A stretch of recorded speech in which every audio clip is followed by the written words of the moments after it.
Welcome, everybody. I am, like I said, I'm Cordell Wesselink. I'm Community Board's ADR and Training Program Manager.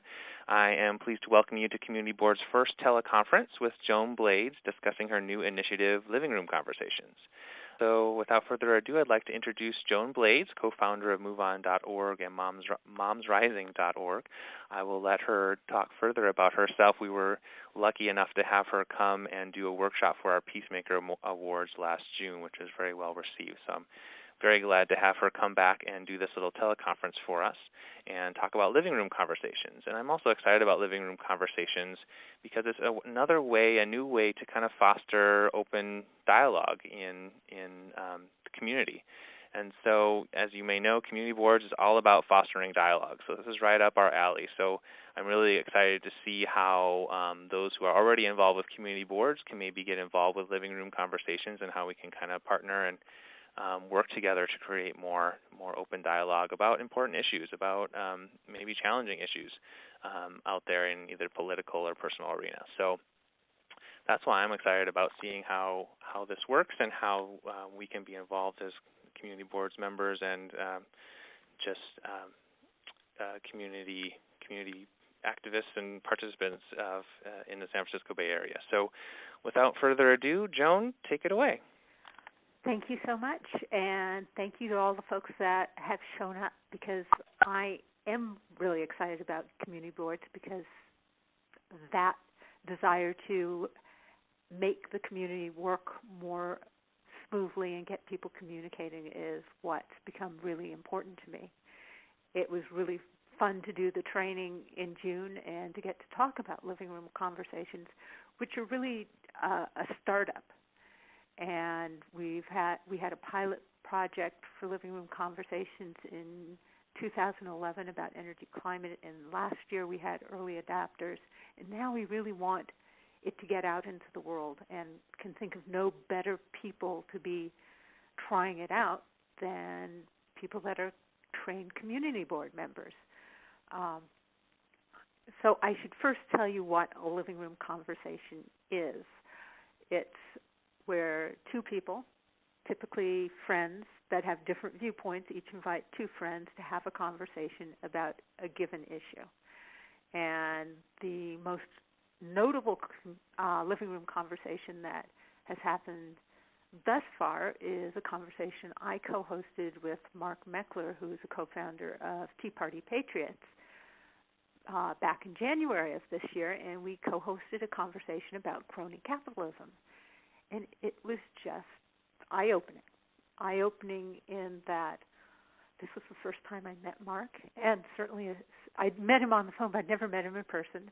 But I met him and his friends and introduced him to my friends, and it was an absolutely great conversation.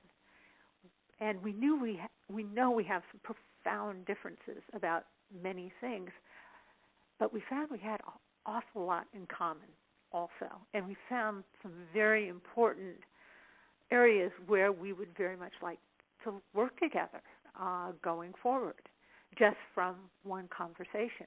And the reason I say this is the most well-known conversation is normally living room conversations are in a living room and quite private, but we invited a press person because, well, we knew one might like to come, and it's good to start letting word get out in a big way about living room conversations. My jaw dropped when I saw the front page article in the San Francisco Chronicle after that. And that article is still up and available to read if you want it. It gives you a real good sense of how that living room conversation went. So the opportunity for the living room conversations is to get to know people you otherwise wouldn't get to know and really learn about each other. The first hour is essentially about building relationship, the kind of questions that you ask in the first 3 rounds. And it's not a facilitated conversation. If you go to the website, you'll see that the conversation ground rules on the right-hand side, and they're very simple. Be curious and open to learning. Show respect and suspend judgment. look for common ground, be authentic and welcome that from others, be purposeful to the point, own and guide the conversation. So that small group of 6 people collectively guides the conversation, and we've had great results with that so far. And there have been New Hampshire Listens did conversations last year about the role of government. Independent voters did conversations about how independents can participate in the democratic process more effectively. We've had conversations about energy, gay marriage, immigration, and as you might imagine, there are an infinite number of conversations that might be possible. One of the things I learned with the crony capitalism conversation is it can be really a good thing to start with an issue area where you know you have a lot of common ground to start with. As someone who originally came from the world of mediation, I know starting with the easy stuff is often the way to build relationship. So I'm hoping that some of you and maybe people that listen to this recording go, there's an issue here in San Francisco or a bigger national issue that you would like to have a deeper understanding of what the obstacles are or what the opportunities are for getting to a place of progress. Very often, as a founder of Move On and Moms Rising, I've seen that the political dynamics aren't working well for us. I've also seen that at the grassroots, people are smart, they're kind, they've got a lot of common sense. And when you get those people together, I believe all sorts of good things can happen. So we've tried to create a safe container for whatever conversations people think are going to be helpful. So people can first build relationship and also hopefully find some areas where they might want to work together. Now I'm going to talk a little bit about the crony capitalism conversation so you get a sense of how that conversation has had a really substantial impact already. Because what we identified in this conversation about crony capitalism is that across the political spectrum, there seems to be something very close to a consensus that the war on drugs is a failure. We need to have fewer people in prisons. And the rewards, the incentives in the criminal justice system are off. Now, since that time, I've been learning about the criminal justice system and seeing opportunities to help local communities participate more actively in decision-making about what's going on in their community. I've got a partnership with Californians for Safety and Justice. Something that happened in California last year was something called realignment, where nonviolent, non-sex, non-serious offenders are now staying in county rather than being sent to state prisons. And we're looking to empower the local community to have conversations about what is the best way to be keeping these people in the community. Is it building more jails? Is it having better supervision and substance programs and mental health programs? What's the most effective way to keep these communities safe and just? And I love the fact that we're going to be able to have those conversations. If you got the most recent email that Cordell sent you, you actually have a local issue that is being talked about in terms of a San Francisco jail that's in disrepair, and there is a plan that has been proposed to rebuild it. And there's an argument I sent that's just kind of some basics about the reasons for rebuilding and the basics for the folks that are thinking that rebuilding might not be the best thing to do. Now, one of the good things about this is you see this is not the political left-right issue. It's a local community issue where people have two different viewpoints on what to do. And there's a lot of good intent as the groundwork. And I think that's a great place to start. Now we have one other person that has joined us, hopefully, on the jail issue, and that's Raphael. Are you there, Raphael? Yep, I'm here. Excellent. Would you like to talk briefly about the issue from your perspective? Sure. Maybe I should just introduce myself first? Please, I should have done that. Okay. My name is Raphael Sperry. I am an architect, and I'm the president of an organization called Architects, Designers, and Planners for Social Responsibility. We're a part of a statewide coalition called Californians United for a Responsible Budget. That's a coalition of grassroots groups of people, primarily those impacted by the prison industrial complex. And so a number of the CURB member organizations and some individuals and local groups in California have been started to organize around the issue of the proposal to build a new jail in San Francisco. I come at it with personally from the perspective of an architect who's been involved in a number of public construction projects. And I guess I should, that's enough about me, I think. Or if people want to know more about that perspective, I'm happy to share it. I'm trying to be more of a representative, actually, of kind of the group that's been meeting to talk about the San Francisco jail proposal. So where we are coming from, I guess, is it's important to know that the city has had in its long-range capital plan to replace the so-called Hall of Justice and that's been an issue for a long time. And there's actually agreement by everybody, I think, that the Hall of Justice should be replaced. I don't know if are you all familiar with that building? You can't speak because you're muted. It's the building that runs along Bryant Street between 6th and 7th. Kind of was built in the 1950s, has this kind of look of kind of a public institutional building at that time. It's a large and complex building that houses the criminal courts, the police department, the DA, the medical examiner, all sorts of things. And the top two floors are jail space, pretty substantial amount of jail space. Right, those are called County Jail number 3 and number 4, the top two floors there. County Jail number 1 and number 2 are the building that's right behind it that you access from 7th Street. That is kind of wavy, and you see it from Highway 101 with those kind of glass walls that have all that speckled frosting look on them. And then the city has another pair of very large jails called County Jail number 5 and number 6 in San Bruno, and they take people back and forth from that jail to the downtown jail, the Hall of Justice, by bus.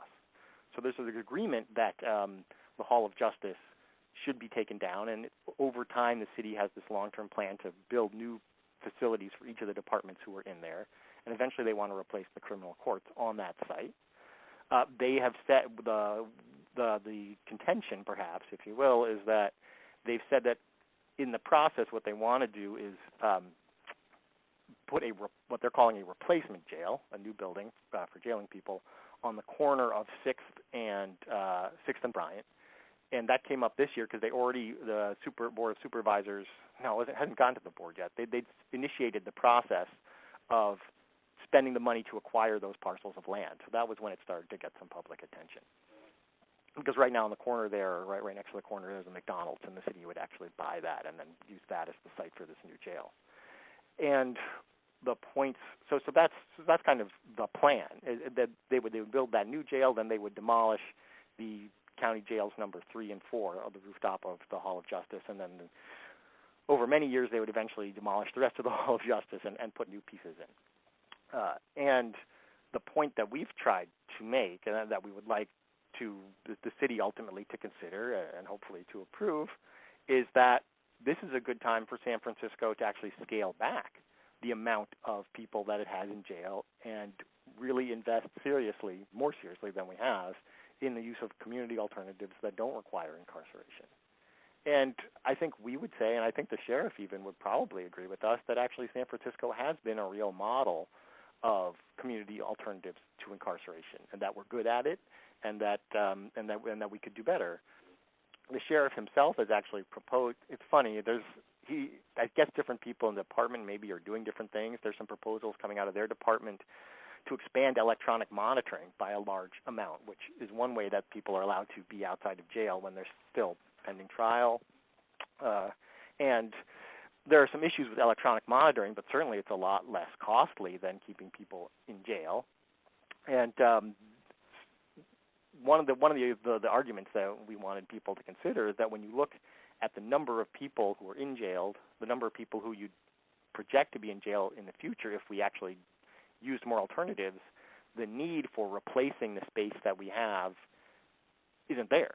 And so there's actually real opportunity for cost savings on that issue, but also an opportunity to, at a deeper level, rethink what the county jail is as an institution, how our local justice system is kind of meeting the needs of the community. So I'm happy to talk some about the numbers, which is something that I've been looking at. I guess that probably comes out of my training. But there are also issues around justice policy and the criminal justice realignment that Joan was talking about. There's issues about homelessness policy because one of the groups in our little organization is the San Francisco Coalition on Homelessness. They really feel like, not that I can totally speak for them, but what the points they would like to make, I think, are that the expense of building a large new secure jail, hundreds of millions of dollars, potentially as much as $465 million, according to one of the city capital plans, could do a tremendous amount to solve the problems for homeless people that result in so many of them actually being a huge presence in jail. One of the other groups in our coalition is called Critical Resistance, which focuses on issues specific to criminal justice. And I think one of the points that's a really big point for them, which you should be aware of, is that while African Americans are only 7% of the city's population and dropping, they're 56% of the people in San Francisco County Jail. And certainly I think that kind of racial disproportionality is characteristic of justice systems just about everywhere in the United States, but that level is actually pretty shocking. And I was not aware until we really started looking into these numbers that was the case in San Francisco. And one other important number, and if you want to kind of learn or talk about how jails work, people are usually in jail for two reasons. One is that they're waiting trial. So in that case, they actually might still be found innocent, which is interesting. They're called pretrial people. And the other is people who have committed misdemeanors who are sentenced for short periods of time end up in jail. So I guess historically it wasn't worth the time to transfer them to a state prison and back. Criminal justice realignment has actually meant that more people are sentenced locally, and then the county has the choice of keeping them in jail or giving them a community. So that in some counties that has resulted in more people coming into the jail, not very much in San Francisco. But what's interesting in San Francisco is that 75% of people in the county jail are pretrial. That's a very high percentage in California, and it just when you look at it, the number one reason why you've got pretrial people in jail is that they can't make bail. And there's been a lot of studies fairly recently that I've read that talk about how the bail system really works fails for poor people, and in some sense has even been kind of perpetuated by a bail bond industry. It's actually totally atypical in other countries to have private companies that supply these bail loans and so on. So that's a problematic institution that's linked to the jail. But what you find with a bail system is rich people never spend time in jail. Lots of poor people spend time in jail. And then when you are trying to prepare for your criminal trial, you actually have a much better chance of being acquitted if you're out of jail, able to work on your own case, interview your friends, talk about the incident, meet with your lawyer at your own case, handle your own paperwork. If you're in jail, you can only meet with people through a glass sheet during limited hours. Your conversations might be recorded. You can't go out into the community and gather your own evidence, et cetera, et cetera. And, of course, when you're brought into the courtroom, even your physical appearance is not as favorable to your case. And that's if you make it to trial. A lot of people are actually kind of coerced into a plea bargain because the conditions in jail, even in a reasonably well-run jail, which I believe we have, people would just like to get out of there, and so they'll take a small deal instead of having to wait months if they're for a trial. So those are all issues that pertain to kind of some of what happens in a jail, especially in the pretrial context, that I think we should be aware of when we're considering investing in perpetuating the system at the size it is now, or considering an alternative, which is making the system smaller and finding out how to do things inside the community. Thanks, Raphael. I mean, you know so much more about this than I do. You're very articulate about the the ins and outs. I think it's an example of the kind of issue that citizen participation might be really valuable to let. And one of the things I've been learning about the including more voices in decision-making processes is collaborative. I mean, you guys are mediators. Collaborative decisions are better decisions. And I think, in this whole discussion, there's probably a more optimal outcome that would be arrived at with citizen participation. And I don't know if this is something that anyone on the call goes, oh, yeah, I'm interested. You may be more interested in something that's, hyper-local, like a stop sign, or that's more just about relationship building in a neighborhood. And all those are good uses for a living room conversation. Because, in that first hour, you've got the first round is answering the question, why are we here? Why did you accept the invitation? What interested you or drew you to conversation? And everyone just goes around and talks about that in not a long fashion. And then the second time you're answering the question, who are you? And what sense of purpose, mission, duty guides you in your personal and or professional life? What would your best friend say about who you are and what makes you tick? What 3 words would family member use to describe the essence of you? And you just answer one or more of those as you feel like it. And you can see how in this process, everyone in the circle is getting a sense of who they're sitting with. And finally you're asking, what are your hopes and fears and concerns for the long-term future? And by the time you're done with that first section of the living room conversation, you almost always you like the people you're sitting with. You have a new appreciation for who they are. And then you get into the concerns or topic area that you're addressing. And it's kind of exciting when I've been living in the political world for long enough that it's very exciting for me that I can sit down with people that have such different beliefs and really find places to work with them where I think we can do some valuable work. And also that I find that I like them. And it leaves me a little baffled in some places. I'm still learning, trying to figure out, okay, why do we have such profound differences in these other areas? And I'm looking forward to finding that out. Cordell, what pieces do you think I'm missing that I should be telling people out? Or should we open it up to questions now? What's your thought? Well, I was actually just thinking it would be nice if you explained the process, but you actually just did that. And actually, we have one question on Facebook that is kind of along the lines of potential topics and along those lines. So I'm wondering if I could maybe read that, and then we go from there. Sounds great. All right. So Fran posted a question and says, I'm currently quite involved with reproductive rights. While I'm unapologetically pro-choice, I can appreciate that many honestly believe abortion is wrong.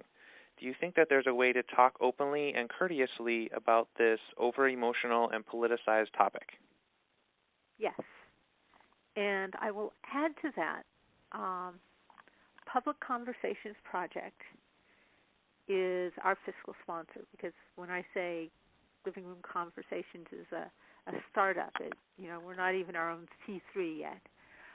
But Public Conversations Project is actually most famous for having brought together pro-choice and pro-life women leaders in private, secretly, at the time when there was real violence happening at abortion clinics. And these women developed, and they did it over a course of a number of years, these women developed real meaningful relationships with each other, and they actually succeeded in reducing the violence at the clinics.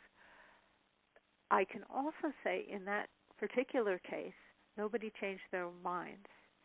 they, in fact, articulated their viewpoints very well to each other, and if anything, became more attached to their viewpoints. So I think there are issues where you don't necessarily change anybody's mind, but you do come to appreciate each other. I hope that's not the majority of issues, but there are certain cultural issues where I think that is likely to happen. Other questions? And maybe we should just open it up, and if things aren't noisy, we'll just have and of course, Raphael can answer questions too about the jail issues. Mm-hmm. Yeah, great. So here's what we'll do. So I am going to, in a moment, unmute everybody. And if you have a comment or question, why don't you say just your name, and then we will create a little queue. So say your name, and as long as we've heard your name, we'll create a little queue, and then we will call on you to say your question. So we'll try it that way. So I'm going to unmute everybody here. All right, so everyone is unmuted. And also just so you know, if you're in a noisy environment, you can mute yourself by hitting *6. So at any point you can hit *6 and mute yourself, and also unmute yourself by hitting *6 again. So that's how to do that. So if anyone has any comments or questions, just say your name first, and then we'll get kind of a queue and go from there. Okay, Fran. Well, Fran, you're the first one speaking up, so let's keep the conversation going then. Okay, I don't want to belabor this point, but that was my question on reproductive rights, and I did not know that you had done that. I think that sounds interesting. But if, in fact, everybody wound up with their views even more entrenched, was the benefit strictly in the reduction of violence, or was there any degree of greater appreciation for the other side? Oh, absolutely. Now, I didn't do that. I can't take credit for it. The Public Conversations Project did, and I think there was absolutely greater appreciation for the other side. Do you think it can still be done? Yes, I do. I think humanizing the people with different views just makes all the difference in the world.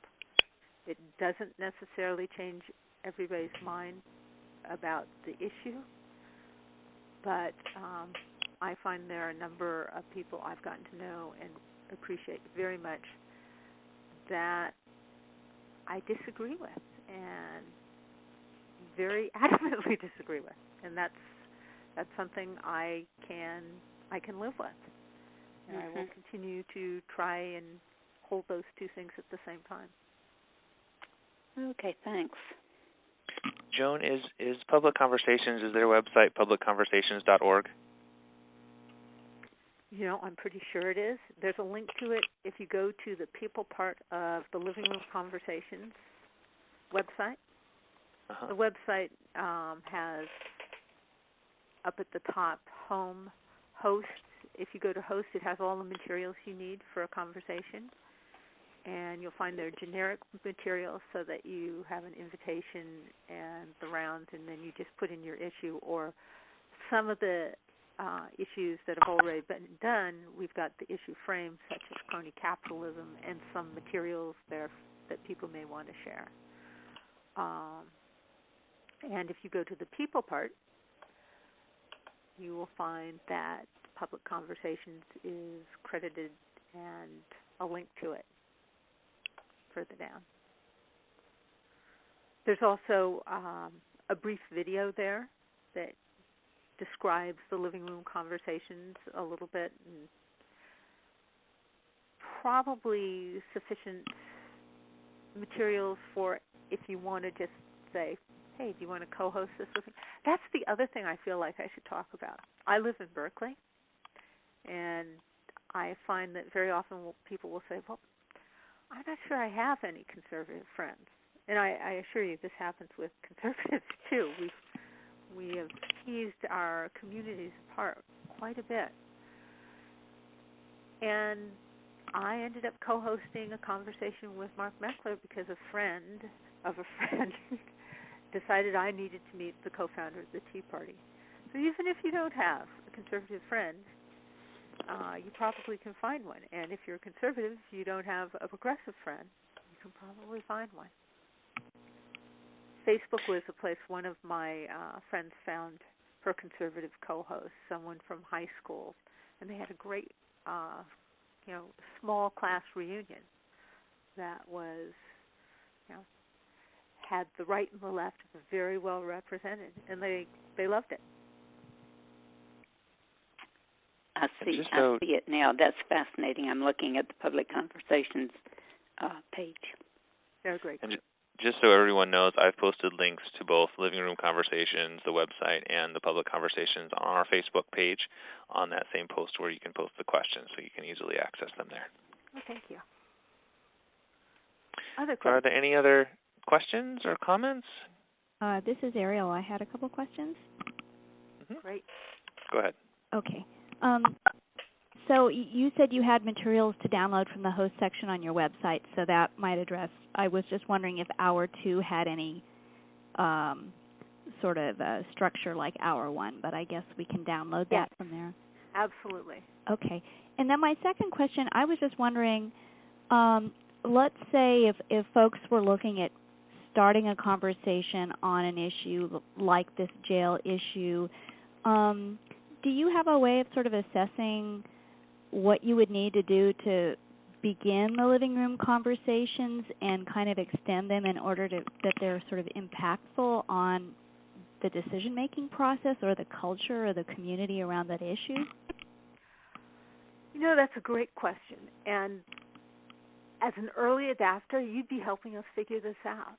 That's one of the reasons I think it's particularly great to be speaking with the community board's folks. Is I think this group has more knowledge, intuition for how to work with communities than a lot of folks.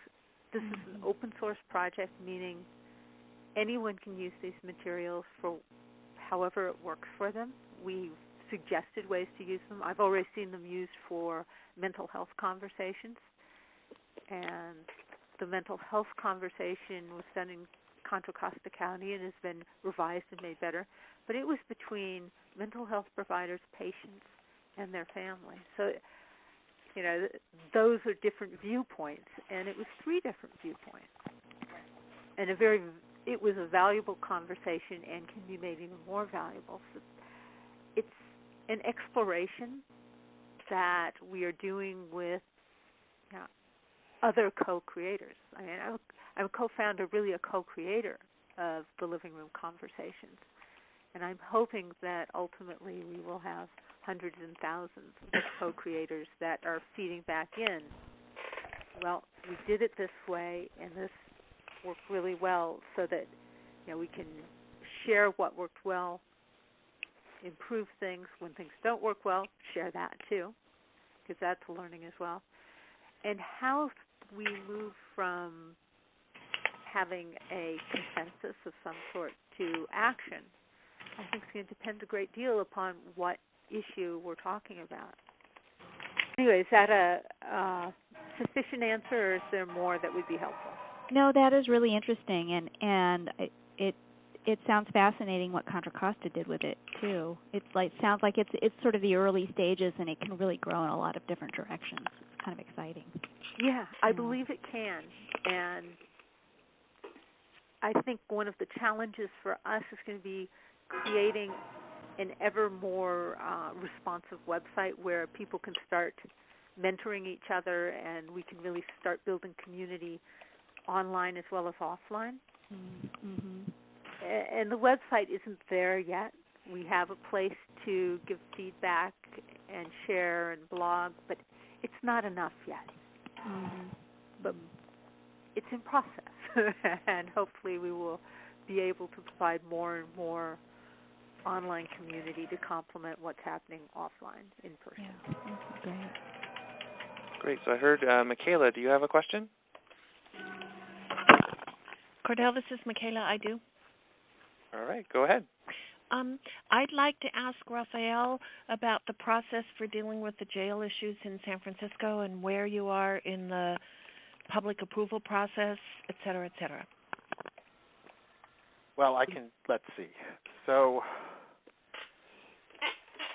the jail the construction project is included in the city's capital plan. And the capital plan gets funded by a variety of different mechanisms.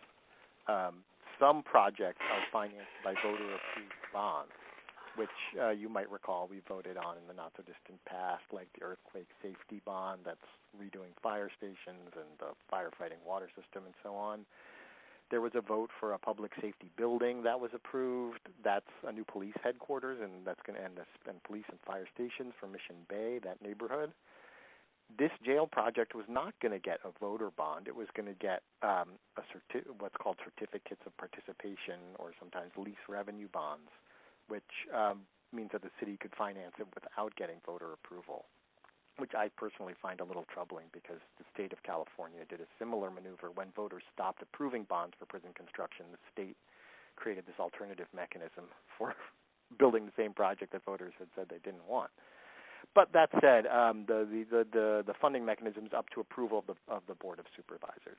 They've already funded relative to the size of the project, a small amount of design work, because I guess you do that kind of work first to figure out how much it's actually going to cost and when you issue the bonds, you have a very well-defined project. So they're kind of at that early stage. They were planning to spend another couple $1 million to acquire the land to put this on. But that's, in no sense has the project itself been approved and committed. I guess I saw recently a job posting for a project manager in the Department of Public Works who was going to be overseeing, the public expenditure side of this.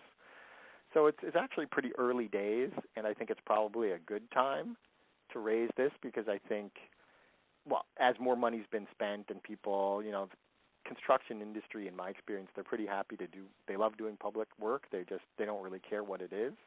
So if they all get jazzed up about a $200 or a $400 million jail and then it gets canceled, they'd be bummed. But if it's early days and the same money can go to build a subway system or whatever, people, there's less opposition to canceling a project early on as opposed to later when it's just got a constituency. So it's probably a good time to talk about it and try and take stock of the changes that have been made and the great work that the city is already doing in finding alternatives and and build more support for the kind of community type of programs the Coalition on Homelessness wants and so on. So I think that's the goal of the effort. Does that kind of answer your question, Michaela? Yes, it did. Thank you. Okay, and let me just add, if anybody here wants to be involved in that process that we're doing, I'm certainly not. I'm not the official spokesperson. I'm just the member of the group who could make it tonight. But you can contact me, and then I can invite you to our next meeting. And let's see, I'm Raphael, RAPHAEL, at adpsr.org, which is Architects, Designers, Planners for Social Responsibility.org. Hi, Cordell. It's Scott. I just wanted to be able to say that I like this concept a great deal and what I'm going to say is nothing revelatory at all, but I have the distinction of having grown up in a small Midwestern town for the first 27 years of my life and then living the next 23 in San Francisco. And it is astounding to me the ways in which, so I have ample numbers of friends on both sides of the political spectrum, in which they are able to perfunctorily demonize the other side without having any genuine acquaintance. I won't even say understanding, not even an acquaintance with people on the other side. And I can really say that I see it on both sides of the spectrum. I think that what's exciting about something like this is that it would force people to become far more informed in their positions and become less sloppy and relying on very kind of questionable sources in terms of forming their opinions in the first place. And so that can only help to create a better informed electorate. But as well, I'm really struck with what Joan said in terms of the people around reproductive rights, not really even changing their positions at all, but having at least an appreciation for the other side and being able to articulate back to the other side what their position is and having an empathic understanding, even if they don't understand or even if they don't agree with it. I think it's exciting. I think that it would allow for the possibility of kind of third-way solutions to come out of those things, although I'm not sure exactly what they would be. But that's what's exciting to me about the concept. Well, I love hearing you say that. And I think the place where I'm getting the most excited right now is finding the common ground spots where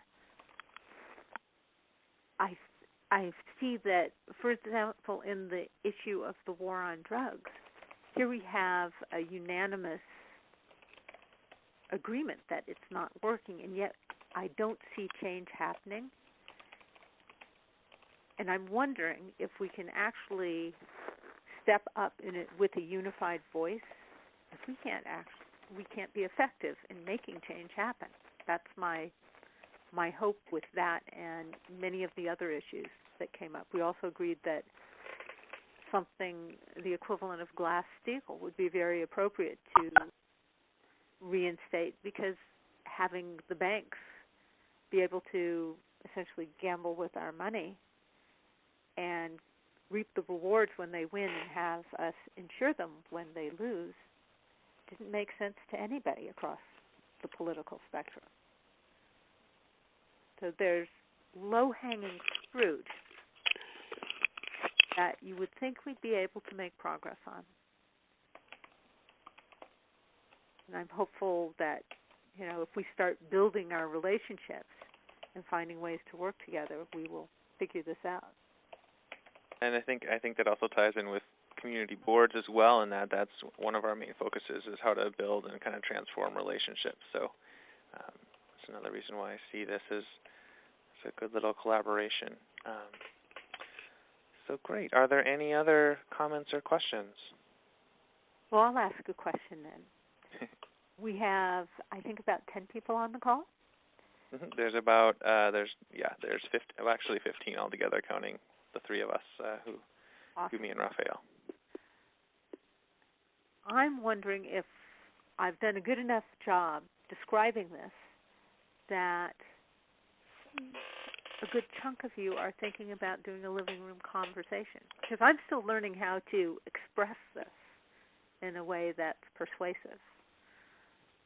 So I'm, in addition to being eager to learn more about what living room conversations we have, I'm eager to learn how to let people know about living room conversations in a more effective way. So if you have advice for me, I would welcome it. Well, this is Fran again. I think it would be wonderful right now. I'm on this single issue fixation for the time being, I'm afraid. But I will certainly be mentioning this concept and the website, because if I had time, I would love to do it, and I may actually find the time to do this on a small scale.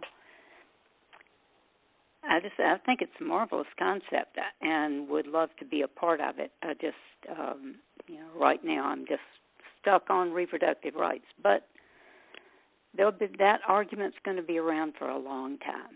So, yes. Well, thank you. This is Michaela. I think you're doing a good job with it, and I appreciate it a great deal. And there's skills that we all have to work on, so I'm glad you've got the post and the Facebook page and the website, because I look forward to following it. Well, thank you. I am very sincere when I say we are looking for advice on how to make all of these things more helpful and useful. So I'm delighted you're going to go look at it, and if you're missing things, let us know. Let me know, and we will put it on our to-do list. Joan, I actually have a question for you. As I was thinking about this, do you think there's any skills that it's kind of helpful for someone to have if they're hosting a living room conversation? I know right now we're mostly talking to a lot of community boards volunteers and mediators, so they already have a lot of the communication and skills to make this be more effective. But do you think there are any other kind of specific skills for kind of the lay person who might not be a mediator to do these living room conversations? I think the skill is to, really read the guidelines, ground rules for the conversation, and be clear that you really are curious and open to learning, and you want to choose guests, invite guests that will also be curious and open to learning. It's about having a very respectful conversation. I wrote a piece last year at Thanksgiving time because a lot of people say, "Oh, my family member, they're the one I need to have a living room conversation with." And I needed to point out that family members are often people that it's very hard to have a living room conversation with, because what we're trying to do is create a safe container to have a conversation, and we're relying upon a lot of social norms of inviting someone into your house and friends of friends. And families are known for trespassing on the standard, politeness and barriers that we are relying on in a living room conversation. Hi, this is Elizabeth Aaron. Hello, yes. Hi, I just had a question about that because, when you were talking about your examples, you were, and the conversation, the conversation that you felt was the breakthrough conversation you had with the person from the Tea Party,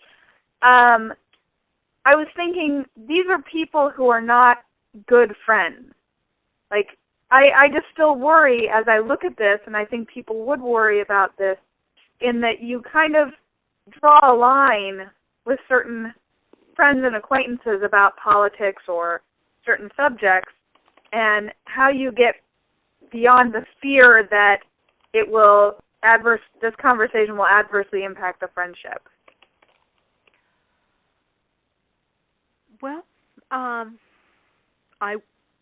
I admit I had butterflies in my stomach when I had the conversation, and I have on all the living room conversations I've co-hosted, because I don't know how it's going to go. And people are very concerned about it having an adverse, if your neighbor is a conservative and you want to have a closer but you want it to be a good relationship, I understand why people are anxious about that. I guess my question is how would you respond if you were trying to say wanted to facilitate something and was talking to someone and they expressed that concern? What are your ideas about how to respond to that? I think the concern you're talking about is it's going to hurt the relationship. Right. And thus far, I don't know of any, and there have been dozens, if not hundreds of conversations. I know of dozens. They've all been a very positive experience by, people that, what you have to do is be sure to choose people that are capable of following the ground rules. And you have to have at least that much knowledge of the person. And so I wouldn't do it if you didn't